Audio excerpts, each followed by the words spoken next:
नमस्कार दोस्तों। आज मैं आपके सामने लेकर आई हूँ एक बेचारे बाप की दर्दनाक कहानी।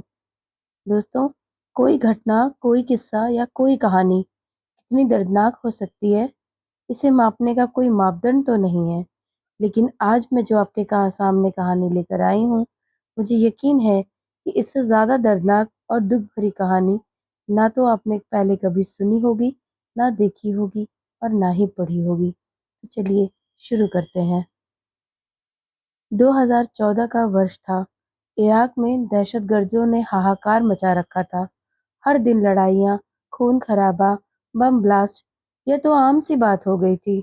ऐसे ही एक गांव पर इन दहशतगर्दों ने कब्जा जमा रखा था और वहां पर वे हर दिन कत्लेआम मचाते थे। इसी गांव में यूसुफ नाम का एक आदमी अपने परिवार के साथ रहता था। यह कहानी इसी व्यक्ति की है।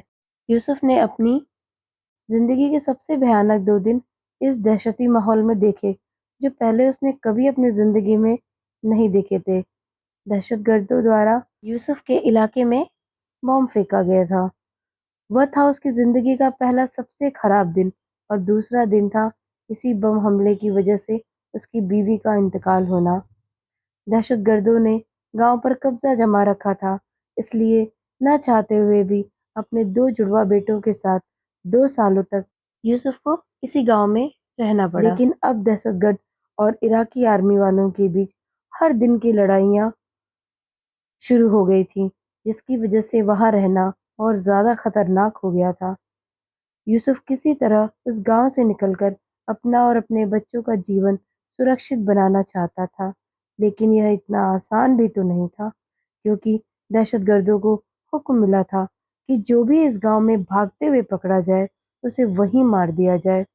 यूसुफ जानता था कि भागते हुए शायद वह पकड़ा जा सकता है और मारा भी जा सकता है, लेकिन वह इस बात से भी वाकिफ था कि अगर वह यहीं रहा तो जरूर मारा जाएगा।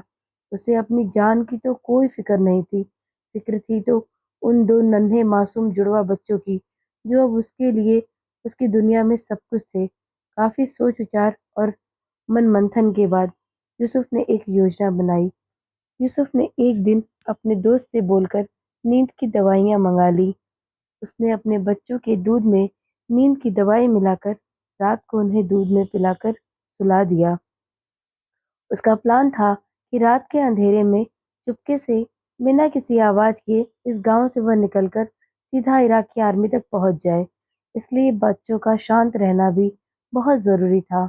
बच्चों के सो जाने के बाद यूसुफ ने अपने दोनों बच्चों को कंधों पर ले लिया और चुपके से दबे पांव गांव से निकलने लगा। लेकिन बदनसीबी है कि उसका साथ छोड़ने का नाम ही नहीं ले रही थी।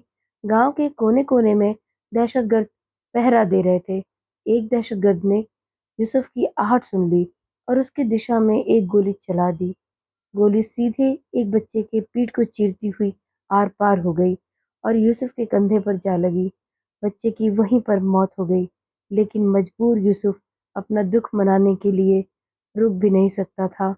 वह किसी तरह से बचाते आगे बढ़ गया और दहशतगर्द की नजरों से ओझल हो गया।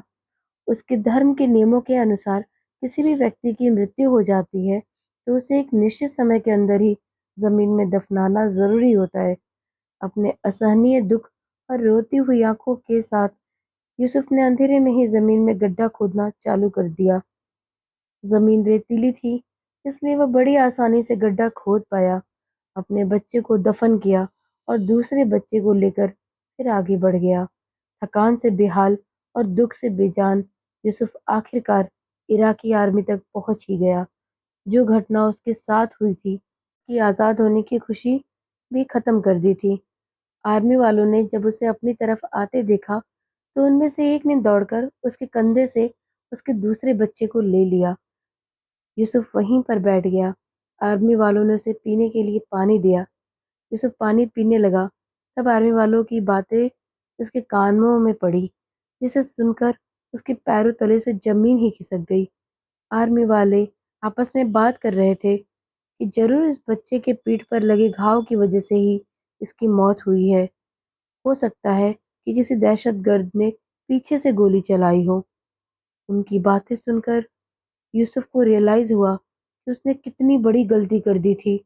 उसने रात के अंधेरे में और अपने पहले बच्चे की मौत के गम में अपना सुध-बुध खोकर अपने सोते हुए बच्चे को ही मरा समझकर उसे दफ़न कर दिया था। उफ़! दोस्तों, यह कहानी सुनकर आपके मन में निराशा के भाव आ गए होंगे। ऐसा होना बड़ा ही सहज और स्वाभाविक है। लेकिन इतनी दर्द भरी इस कहानी से हमें यह भी सीख लेनी चाहिए कि चाहे जो भी हो, किसी भी कठिन से कठिन परिस्थिति में हमें अपने आप को, अपने मन को शांत करके कोई भी कार्य करना चाहिए। दोस्तों, ऐसी निराशाजनक कहानियाँ सुनाकर मेरा किसी को दुखी करने का कतई इरादा नहीं है, लेकिन ऐसी कहानियाँ ही हमें सिखाती हैं कि कैसे इस कठिन जीवन को हर परिस्थिति में जिया जाना चाहिए। धन्यवाद।